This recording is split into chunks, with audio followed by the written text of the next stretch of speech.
What's the worst feeling in football? Losing a final? Or realizing your grandchildren will still be shown the highlights of it on TV in 2085? Because football is the only sport where pain doesn't just last for 90 minutes. It becomes history. It becomes memes. It becomes a permanent YouTube recommendation you can never escape. Some defeats cut so deep, they change a country's identity, break legends, and spawn conspiracy theories, trauma bonding, and group therapy in the comments section. So here's the question. Why do some losses become the most heartbreaking chapters in football history? And what exactly happened in those disastrous, beautiful, insane moments when everything fell apart? Number 9. Maracanazo, 1950. Imagine hosting the biggest celebration on the planet, writing "World Champions" on your banners, trophy, eat your food, and politely say thanks as the entire before the match. Then watching the guests you invited walk in, take your heartbreak, arguably football's original trauma. Brazil Stadium goes silent. That was Brazil's 1950 World Cup with over 170,000 fans. Some papers had already printed celebratory. Brazil needed only a draw to be champions. The Maracanazo was packed. Brazil went 1-0 up, the stadium exploded, and the front pages, and the mood was basically, we got this. And for a while, they equalized. Then came Gigia, who scored the goal that turned Brazil, and Uruguay decided they were not there for a friendly. Schiaffino deep. People still talk about it like a ghost story. That defeat didn't just break Brazil into a national therapy session. The silence that followed was so flair and the constant fear of heartbreak returning. Brazil's hearts. It built the foundation of their football identity. Joy. Number 8. Bayern Munich, 1999. Champions League trophy. Then Manchester United looked at the scoreboard and said, "Not on Sir Alex's watch." Teddy Sheringham. For 88 minutes, Bayern Munich were cruising. They were leading 1-0, hitting the post, controlling the game, and basically rehearsing how they'd lift the champions. But football wasn't done being cruel. Seconds later, Solskjaer stabbed in the winner. 2 goals. Sheringham scored in stoppage time, and Bayern players fell to the floor like unplugged robots. Their medals were already waiting, their party invitations printed, and suddenly, they were the villains in under 2 minutes. You could practically see Bayern's souls leave their body. Ability to break even the strongest teams. Instantly, brutally, and without warning. Number 7. Someone else's fairy tale. The images of Bayern players collapsed on the grass became a symbol of football's event. AC Milan 2005, Istanbul. They'll stare into the distance like they're reliving a traumatic flashback. Milan destroyed Liverpool in the first half. If you ask Liverpool fans about the 2005 Champions League final, they'll call it a miracle. If you ask AC Milan fans, meanwhile, Liverpool fans looked like they were preparing emotional goodbye letters. Then the second half started. Maldini scored after 50 seconds, Crespo added 2 more, and the Italians were walking off at halftime like they'd just finished warm-up. Alonso scored the rebound from his saved penalty to make it 3-3, and suddenly Milan were playing like they had forgotten how legs work. And football decided to mess with everyone. Gerrard's header made it 3-1. Schmeiser made it 3-2, trophy in their hands at halftime, and somehow ended the night watching Liverpool celebrate. The game went to penalties, Dudek performed his spaghetti leg routine, and Shevchenko's decisive penalty was saved. Milan had the number 6, Brazil 7-1, Germany 2000. It was an international emergency. Brazil were hosting the tournament, the nation had been celebrating for a month straight, and the 14. The 2014 World Cup semi-final wasn't a match. It was a national crisis. Brazil without Neymar and Thiago Silva was bad, but not 5-0 in half an hour bad. Minimum expectation was to at least make the final.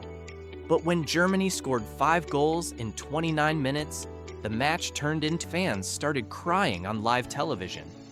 The final score, 7-1, became a global punchline, a meme, and Germany passed through Brazil's midfield like it was a hologram. Cruz scored twice in 69 seconds, and Brazilian football history delivered in front of the home crowd. If Heartbreak had a world ranking, this match would be top 3 forever. Moment many Brazilians still refuse to watch again. It wasn't just a defeat. It was the worst night in Brazilian football. 5. PSG's meltdown 2017. Paris Saint-Germain. Barcelona scored early, then another, then a third. Panic set in. Then Cavani scored an away goal, which should have killed the Clan. Entered the Camp Nou in 2017 with a 4-0 lead from the first leg. 4-0. Most clubs would frame that advantage and put it in the team museum. But PSG are built differently. They found a way to lose. He converted a penalty, and in the 95th minute, he floated a pass that Sergi Roberto poked in to make it 6-1. PSG comeback completely. Even Barcelona fans looked resigned. Then Neymar took control of time and space. He scored a stunning free kick. He led the club from ambitious project to team that melts in big moments. La Remontada entered football folklore, and PSG entered eternal meme land. He collapsed emotionally, physically, spiritually, whatever spiritually means in football. That night rebranded. 4. England at Euro 2020. Wembley, a home crowd, a final 55 years in the making. The national anthem louder than the speakers, and Luke Shaw was destiny. But destiny forgot to send a reminder email. Italy slowly took control, equalized through Bonucci, and draw scoring after 2 minutes, giving England fans the kind of hope usually reserved for lottery winners. They were convinced this Sancho missed, and 19-year-old Bukayo Saka's penalty was saved, giving Italy the title. The stadium dragged the match to extra time. Then arrived the penalty shootout. England's ancient enemy, Rashford missed, only to live the same old story again. It was football heartbreak at its purest form. Hope, belief, and then a very British disappointment, which had sounded like a rock concert at kickoff, suddenly went silent. England had come closer than ever. 3. France 2022. If you're the losing side. Argentina dominated early, Messi scored, Di Maria danced through France's defense. And you ever need an example of how cruel football can be? Here it is. A player scores a hat trick in a World Cup final and somehow finishes on the cup. He scored a penalty. Seconds later, he smashed in a volley to make it 2-2. Extra time arrived, and for 70 minutes, France looked like they accidentally showed up to the wrong stadium. Then Mbappé woke up man ever to score a hat trick in a World Cup final. He dragged France back into the match 3 separate times, and Messi scored again. Mbappé responded with another penalty to make it 3-3, becoming only the second story, a strange, beautiful, heartbreaking chapter football fans will talk about forever. Yet, Argentina won on penalties. Mbappé became the hero of a losing. 2. England at Euro 2024.